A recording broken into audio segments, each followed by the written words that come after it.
about digging inside and figuring out what are the things that control every thought, every feeling and emotion of your life. If you ever wanted to make a change, you wanted to lose weight, you wanted to transform your relationship, you wanted to make a shift financially in your life, and you found yourself making progress but pulling back, or never really even getting started, just being excited about it for a while, talking about it but not really following through, then there's something there, something that affects the way you follow through, something that affects the quality of your life. And I'm here to tell you there's two things that control everything in your life. Every thought, every feeling, every emotion, every action you have in your life. What you're wearing today, whether you're going to turn this off within a few minutes or whether you're going to stick with me here for 2 or 3 minutes, is all controlled by two things: your beliefs and your values. Whatever you believe, if you think life is just a waste of time, doesn't matter what you do, or you're big boned, then obviously you're not going to go for it. You're not going to try to lose weight. You're not going to go push for that next level of your career or your finances or your relationship or anything else. Beliefs control us, but so do our values. Some people, value just kicking back. Some people value making it happen. Some people value their family the most. Some people value love. But you know what the real challenge is? When we have values in conflict. When you really want to make a difference in the world, or you really want to do well for your family, or you really want to do well financially, but simultaneously, you don't want to upset anybody. You want to be totally honest, and you want to make everybody happy. When we have conflicts between what we want and what we think we can have, or you have a goal of what you really want to make happen, but then you have this other belief inside that says this damn stuff never does work. Those inner conflicts are what keep people from using all of their energy. It's kind of like taking 2 steps forward and 3 steps back. People who succeed in any situation have a pattern of what they do to succeed. And it doesn't matter whether that person is succeeding in a business context or in a relationship context. It doesn't matter what the environment is. The fundamental lessons or laws for succeeding are very, very basic. So if we're looking for the ultimate success formula, the very first thing we'd have is you'd have to know what you want, which we call know your outcome. If you're going to succeed at anything, it's hard to succeed, hard to hit a target when you don't know what it is. And as simplistic as this sounds, do most people really know what they want? What do you think? Yes or no? At least not consciously they don't, right? And so it's going to be very, very difficult to achieve what you want when you haven't defined it. But this is going to become a question we're going to want you to ask yourself a lot. What is my outcome in this situation? I even have a time management system that I developed. It's really a life management system, which we call OPA, because the first O stands for what's my outcome. Because you can come up with a question like, what should I do? And you're going to end up with a long list. But as you do all these things, what will happen is you can cross everything off your list and still be unfulfilled and not really achieve anything that matters. So you'll say, what's my outcome first? Then you begin to decide what you need to do to get the outcome. So in this case, we want to say, what's your outcome? You want to make it a habit to ask this question a lot. You're in the middle of a conversation. Stop yourself if it seems to be going nowhere and say, what's my outcome here? Do I want to connect? Do I want to influence this person? Do I want to learn something? What's your outcome? For example, how many of you have ever been caught up in an argument and you even forgot what you're arguing for, but you knew you had to win? How many been there? Say aye. Okay, if in the middle of that argument you were to ask yourself the question, what's my outcome here? I guarantee you your brain would say, well, my outcome is not to fight, my outcome is to resolve this. And as you get clear on what your real target is, your behavior will change automatically. So very, very few people know what they want. And the more clear you can get about what you want, the more you can really achieve. So right underneath this is the subset of number one, still number one, just like clarity is power. Clarity is power. The more clear you can become about what it is you really want, the more power you're going to have. Because your brain is like a servo mechanism in a bomb, as an example. When they send a missile out, it has a servo mechanism. It knows what the target is, and when the target moves, it follows it. Well, your brain is very similar. When you decide exactly what it is you want, you start picking up information that you never would have picked up before consciously. For example, have you ever bought a particular car or maybe a certain outfit, and then all of a sudden you see that car or outfit everywhere? How many have had that experience? Say aye. Well, was that car or outfit already around you all the time? Yeah, but you didn't notice it because there's a portion of your brain that is responsible for one thing, and that is screening out 99% of what you see, hear, and feel in life. Because if you were to notice everything that's going on in this room right now, you go stark raving mad. But most of you don't. You pay attention to a small number of things. If you could right now, notice what? Millions of things. You could notice my voice. You could listen to what I'm saying. You could notice what's going on in the background, the screens. You could hear the air conditioning. You could smell your neighbor off to all that jumping up and down. Notice that. Right? You could feel maybe a little sweat trickling across your chest or whatever was going on after all that jumping up and down. You could feel the blood maybe vibrating or circulating through your left eardrum. But you don't think about those things. So maybe I mentioned them or something triggers it. So this part of our brain that's responsible for deleting most of our thoughts and most of the things that are going on around us, that part of our brain, when it knows what you want, it makes you notice those things. You suddenly see that car because it's important. It's called the reticular activating system. You don't have to write all that down. For short, it's called RAS. The reticular activating system tells your brain what to pay attention to. So when you say, this is what I really want, now anything that relates to that you wouldn't have noticed before will start popping up into your focus. And a lot of times people say, it's amazing. I decided this and it was kind of, synchronicity. These things started popping up. Well, these things were probably around you before, but you never noticed them because you hadn't decided your outcome. Now, when you know your outcome, you're ahead of 95% of the population. But that's not enough. The second thing you got to know is a lot of times you know your outcome, but you lose your drive. You want something, but you forget the most important thing, which is know why you want it. Know why you want it. You got to know the purpose. In our OPA training system, when people are managing their lives, we have them ask, what's my outcome? And then why do I want this? Because any person successful, really successful, knows exactly what they want and they know why. The reason you got to know why is, remember I said yesterday, reasons come first, answers come second. If you get enough reasons, you can get a big enough why, you can figure out how to do about anything. But you got to have purpose, because purpose provides drive. Now, if you know what you want and you know why, you're light years ahead of most of the population, but you got to go the step that most people seem to avoid. And that is you got to take massive what? That's right. And the key word there is massive. Massive action can be a cure-all when you know what you're after and you know why you want it. Because when you know what you're after, when you take action, you won't just be expending energy. You'll be moving yourself in a direction towards something you really, really want. And by the way, last night we called taking massive action personal what? Power, which means the ability to take action. And what stops people from taking action? Primarily what? Fear. And the way you get over that fear is, what do you think is the number one fear most people have? Failure. And the reason is they feel if they fail, they won't be loved. They'll be rejected. They'll be hurt. They'll be judged. So what they really are afraid of is losing love. And they think that this rejection, or I should say this failure, will lead to that rejection or loss of love. The truth of the matter is you can't fail unless you don't try. If you try something that doesn't work, you just learn from it, and that'll make you better the next time you go about it. Now, if you know your outcome, know why you want it, and take massive action, you're now in the most small percentile of people on the planet. So what's the next step, though? Well, you can take a lot of action and get caught up in a pattern. Like become so determined that you became like tunnel vision, like, I know this is going to work. And so you keep running east looking for a sunset with total certainty and a lot of belief, high standards, still doesn't work. So what you have to be able to do to succeed so you don't get caught up in some old pattern is you got to know what you're getting. Know what you are, know what you're getting. The word we use for this, as for short, is we call it sensory acuity. Sensory acuity is the idea that you want to become acutely sensitive to whether what you're doing is working or not. You don't want to just say, okay, I know what I want, I know why I want it, I'm just going to make it happen, this is how I'm going to do it. You keep hammering it, hammering it, hammering it, doing something that doesn't work. And people do this all the time, right? Do the same thing over and over again, expecting a different result. That's called insanity. You can't do the same thing again and again, expect a different result when you can see it doesn't get the result. But we get caught up in our patterns. So we want to get really sensitized, acutely sensitized, sensory acuity, to whether what we're doing is working or not.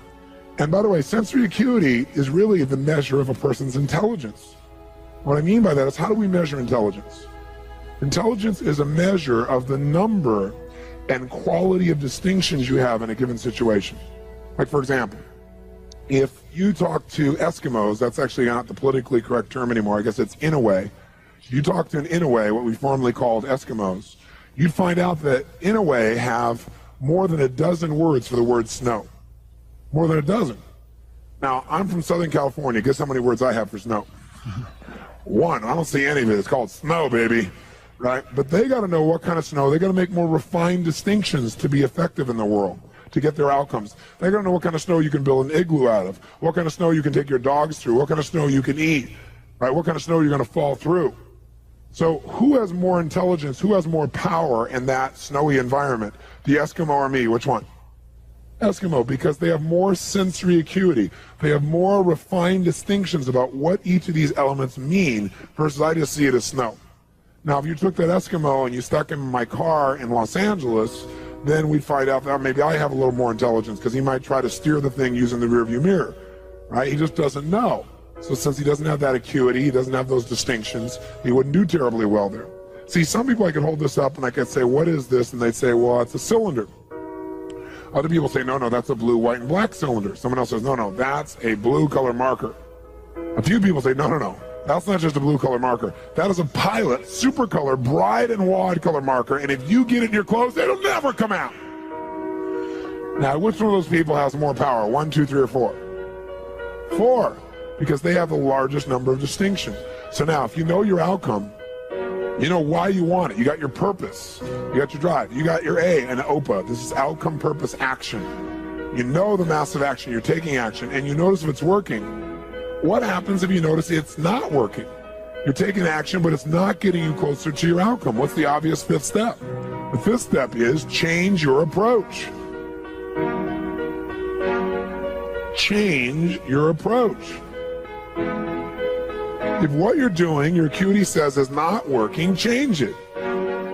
Now, what if you change your approach and that's still not working? Then what would you do? What would you do? Come on, what would you do? Change it again. Keep yourself in a peak state. Sit up in your chair. Some of you have gone back into that deep hypnotic state of learning, I can see. And what if you tried that and it didn't work? Then what would you do? What if that doesn't work? What do you do? And what if that doesn't work? What do you do? What if that doesn't work? What do you do? What if after all that it still doesn't work? What do you do? And what if you try that and it doesn't work? How many times? Until you find out what works. Do not say to yourself, I've tried everything. That's bull. If you tried everything, you'd have what you want. Well, I haven't tried everything, but I've tried millions of things. Millions? Number them, name them. Well, maybe tens of thousands. Tens of thousands? Name 1,000. Well, maybe 100. Name 100. Well, maybe I did these 2 things over and over again that don't work. Okay? But when we start saying, I've tried everything, we tend to incant that, don't we? We make it an incantation, and then we believe it. And since we think we've tried everything, we just give up. That's garbage, not true. Hey, let me ask you a question. How long would you give your average baby to learn how to walk? Before you shut them off and didn't let them try anymore. What are you, crazy? My kid's going to keep trying until he or she walks. Magic formula. When almost everybody in the whole world walks. Okay? So this is the ultimate success formula. It comes down to knowing what you want, why you want it, taking massive action, know if it's working, and simply changing your approach until you get it. That's it. Anyone who succeeds does this. They may not call it Robbins' ultimate success formula, but I guarantee they did it. I mean, corny example. Thomas Edison, these lights in here. Did this guy know his outcome, yes or no? Yes or no? He was absolutely clear. Without knowing the outcome, he couldn't have built that in a million years. It didn't exist before. He had to decide he wanted to create this result without the use of candles. Did he know why he wanted to do it? You bet. You read his writings, this man had a sense of incredible purpose and drive. Did he take massive action? Yes or no? Oh, yes. Tens of thousands of experiments. Did he notice when it wasn't working and learn from it? Yes or no? Did he keep changing his approach? That's why right now in this room we don't smell candlelight. Right? Now, if you know the old story of him, it was written about him in his early days. He says he's got his best friend with him. He's doing this experiment, and as he's doing it, he creates a small explosion, which shakes the room, scares both of them very, very severely. And then at the end of that, he gets up, and his friend is totally shaken, freaked out. He pulls out his journal, and he starts writing. And his buddy says to him, "What's the matter with you? Insane? You almost killed us. So you're going to wait till you have 10,000 failures before you give this stupid idea up?" And Edison's response to him was, "I didn't have a failure there." He goes, "That's your 9,999th failure." He said, "No, it's not." He said, "I discovered the 9,999th way not to invent the electric light bulb. But I did discover how to create a small explosion which may be useful in the future somewhere else." Interesting, right? because he understood what this process was. Hey, did Bruce Springsteen use this? Do you think he just went out and used his gravelly voice and said, hey, baby, born to USA, and everybody went, yeah, you're it, man? Is that what happened? No. What really happened, if you know his story, was that all the agents and people he went to try and book with said, just play the guitar and keep your mouth shut. Your voice is gross sounding. It's gravelly. It's irritating. No one's going to like the stuff. Keep your mouth shut and play the guitar. But he knew what he wanted. He had all the drive you can imagine, knew why he wanted, took massive action, kept changing his approach until he got what he wanted. How about Sly Stallone, Sylvester Stallone, Rocky? Rocky's story is this even, right? But Sly's is too. Sly's a good friend of mine. And when I first met him years ago, he's listening to my tapes and stuff, and he invited me over for dinner. We started talking, and I said, I've heard your story from other people, but I really love to hear it from the horse's mouth. I don't know how much is mythology, urban myth, and how much is true. So he told me his whole story. He said the essence of it, though, was, he said he knew his whole life what he wanted to do since he was very, very young. He wanted to be in the movie business, period. I mean, not just TV, movies. And he said why was, for him, it was a chance to have people not only escape, but to inspire people. And by the way, that drive is what made most of his movies, inspire people to what they're capable of, to overcome unbelievable obstacles, because in his own life, he felt like he did that. When he was born, he was pulled out by the forceps. That's why he looked the way he did. That's why he talked the way he did. And he said, so I really want to do that. And he said, I knew why I want to do it, and I wasn't willing to settle for anything else. And he said, what happened was, I went out to try and get jobs, and it's not like I went, hey, Adrian, they went, you're a star. It didn't work out real well. They looked at me and said, hey, you're stupid looking, do something else. What is it talking like this? There's no place for you in that stuff. You're never going to be a star in the movies. You're insane. No one's going to want to listen to somebody who looks dopey and talks out of the side of their mouth, right? And he got no after no after no after no. He said, I was thrown out more than 1,500 times of agents' offices in New York. I said, there aren't 1,500 agents in New York. He said, I know. I've been to them 5, 6, 7, 8, 9 times. He said, I remember one guy, I went in there, and I got in there at 4 o'clock, and he wouldn't see me, so I stayed there, and I would not leave. And I stayed overnight. They came back the next morning, I was still sitting there. He said, that's how I got my first job. The guy said, fine, come in here. And he sat down, and he went through this, and he gave me my first movie. I said, oh, really? I thought Rocky was your first movie. He said, no, this other movie, I'd never heard of it. I said, well, what character did you play? He said, well, I was in it for about 20 seconds. I was a thug that somebody beat up. He said, because they made me feel like, people hate your guts. You getting beat up will be a good thing. And he did like 3 movies like that. Never got anything. Kept going out. Rejection, rejection, rejection. So finally he realized it wasn't working. So he changed his approach. He said, I was starving, by the way. He said, I couldn't pay for even to have heat in my apartment. My wife was screaming at me every day to go get a job. I said, well, why didn't you? He said, because I knew that if I got a job, he said, I'd get seduced back and I'd lose my hunger. He said, I knew that the only way I could do this is if it was the only choice, if I burned all other bridges. Because if I did a normal job, pretty soon I'd be caught up in that rhythm and that stuff, and I'd feel okay about my life, and I feel like my dream would just gradually disappear.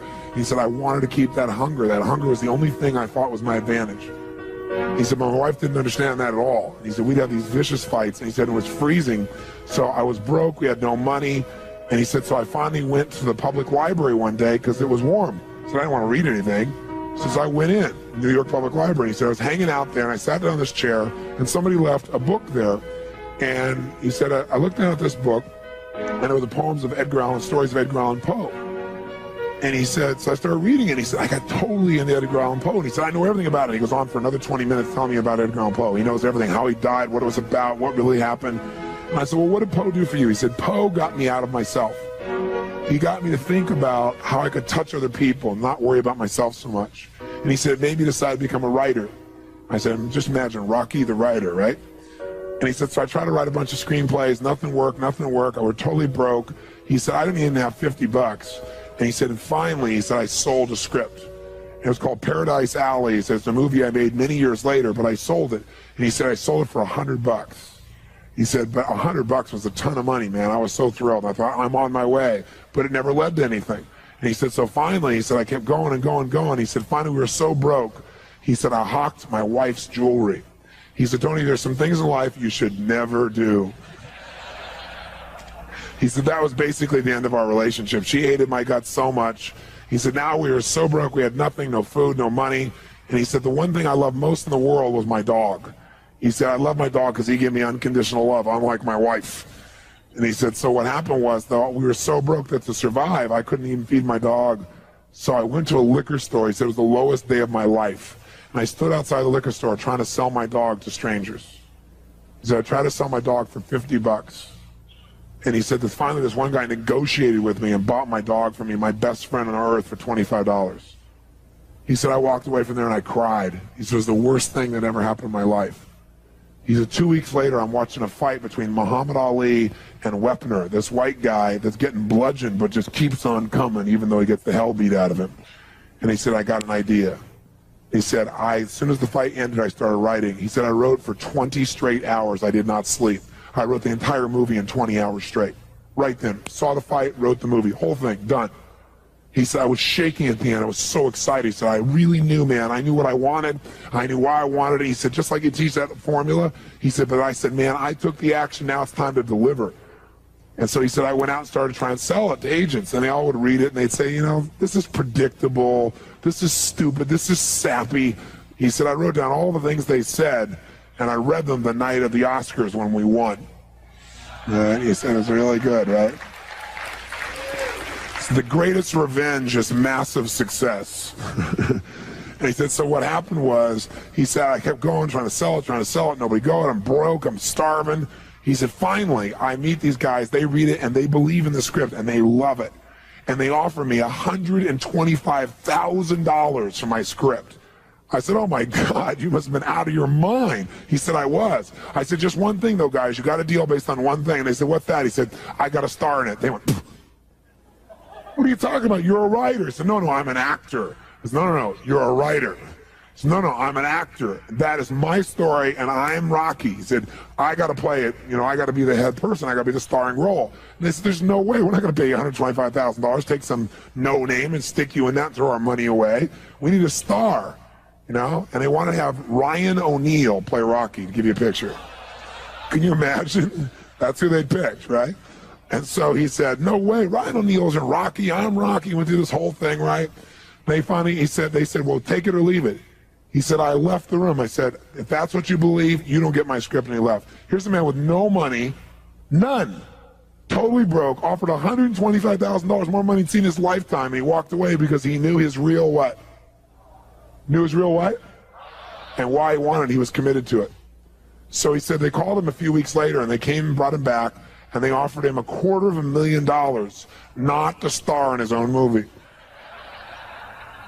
He turned it down, $250,000. They came back, their final offer was $325,000. They wanted this thing. He said, not without me, and they said no. They finally compromised, and they gave him $35,000 and points in the movie, because they said, if this is going to happen, then you're going to take the risk with us. And the bottom line is, we don't think it'll work, but at least we won't spend a bunch of money on you. And then they only spent $1 million to make Rocky, and it grossed $200 million at the time. I mean, it was done pretty well. But what's interesting about this is, I said, what'd you do? I mean, even $35,000, it's not $250,000. That's a lot of money when you don't have 25 bucks. I said, what's the first thing you did? I figured you went out and partied or something. He said, I went to that liquor store for 3 straight days and hoped that the man who had my dog frequented the store. He said, because I want to buy back my dog. I thought that was so cool, right? That was really cool. I said, what happened? He said, third day I was there, this guy walks by, and I see him, and I can't believe it, and there's my dog. And I looked at him, and I said, sir, remember me? And he said, it's been about a month and a half by the time this had all come about. And he said, remember me? You know, I'm the guy who sold you the dog. And I goes, yeah, I love the dog. He said, look, he said, I was so broke, I was starving. He's my best friend. I'm sure you love him too, but I gotta have him black. Please, I beg of you. He said, I'll pay you $100 for the dog. I know you paid me $25, but I'll give you $100. The man said, absolutely not, no way. It's my dog now, you can't buy him back, right? And Sly said, you know, Tony, you know, you say know your outcome? I said, yeah. He said, I knew it. And he said, I kept changing my approach, so I went $500 for the dog. The guy said, absolutely no way. He said, $1,000 for my dog. The guy said, no amount of money on earth is ever going to get this dog for you.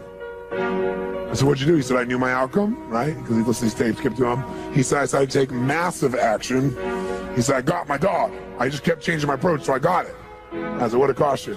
$15,000 and a part in Rocky. The guy's in Rocky.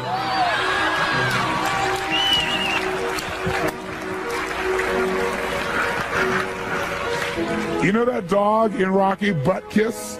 That's Sly's real dog, right? That's the dog. He bought him back. So he put his dog in the movie, and he put the guy in the movie and paid $15,000 while he had $35,000. Isn't that pretty cool? Pretty awesome. So there's always a way if you're committed. Just got to keep changing your approach.